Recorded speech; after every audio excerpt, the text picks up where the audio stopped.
สบายดีนี่นักสืบหรือบ่แม่นแล้วมีหยังให้ข่อยหับใส่ลูกชายค่อยให้ตัวไปตั้งแต่เมื่อวานที่ร้านอาหารแห่งหนึ่งแถวๆหลวงพระบางเขาบ่ได้เอาหยังติดตัวไปเลย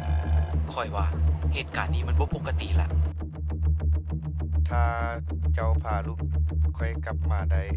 ค่อยจะจัดรางวัลให้อย่างงามเลยถ้าเจ้าบ่ไหวค่อยจะได้ไปจ้างคนอื่น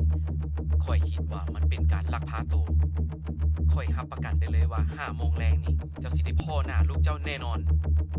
ถ้าบ่ได้พ่อนะเอาชื่อเสียงข่อยเป็นประกันเลย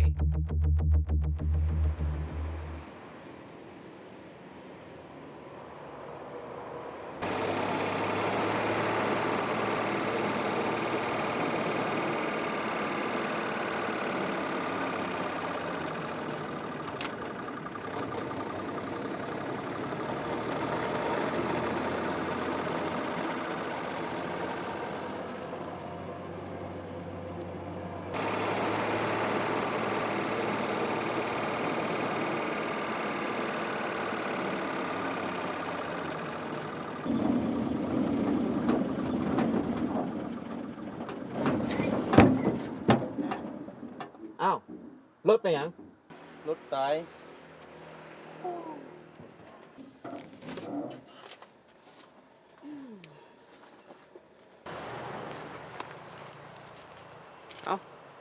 ที่ตกลงกันไว้หัน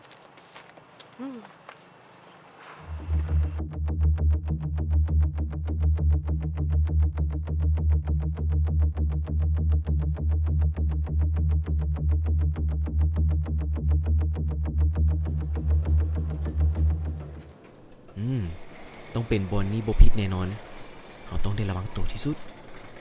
ทางในต้องเป็นแหล่งกบดานของพวกมาเฟียที่จับตัวลูกเสียไปเอาหยังบ่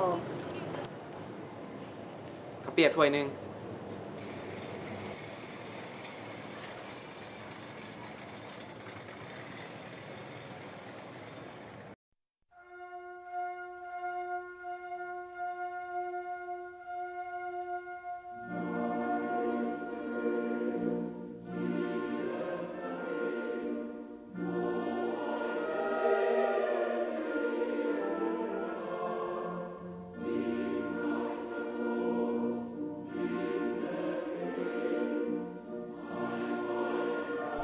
เบิ่งจากสภาพห้านแล้วด้านหลังห้านต้องเป็นแหล่งกบดานของพวกมันแน่นอน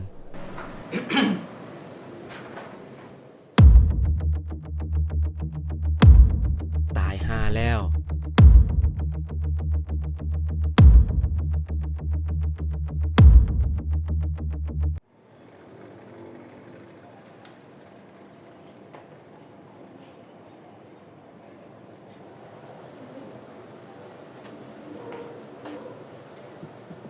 ใช่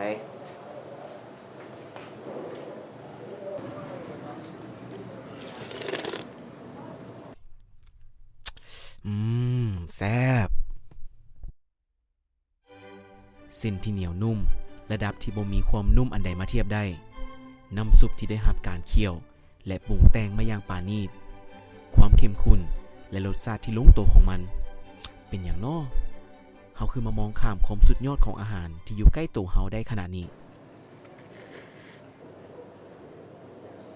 ทั้งหมด300,000กีบ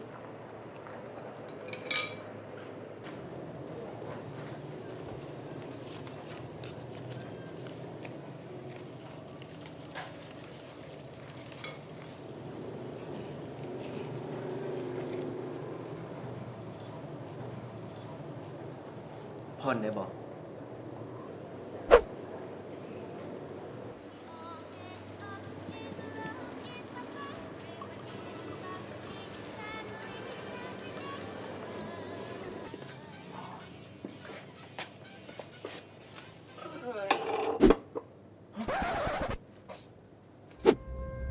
เอ้าไม่น้องมานี่น้องถือขังอยู่นี่มานี่ เอาอายว่ายังของอายน้องกับเพียงใจบ่มีเงินจ่ายค่าข้าวเปียกก็เลยมาล้างถ้วยอยู่นี่ โอ้บ่เป็นหยังกันดีแล้ว พอน้องหันให้บอกอ้ายมันมาซอยอยู่นี่ โอ้สันก็ดี เราอายถือมาเท่าใด 3 30,000 300,000 300,000โอ้นั้นก็บ่ต่างกันอ่ะนั้นน้องยกให้อ้ายเพื่อน Kill this love.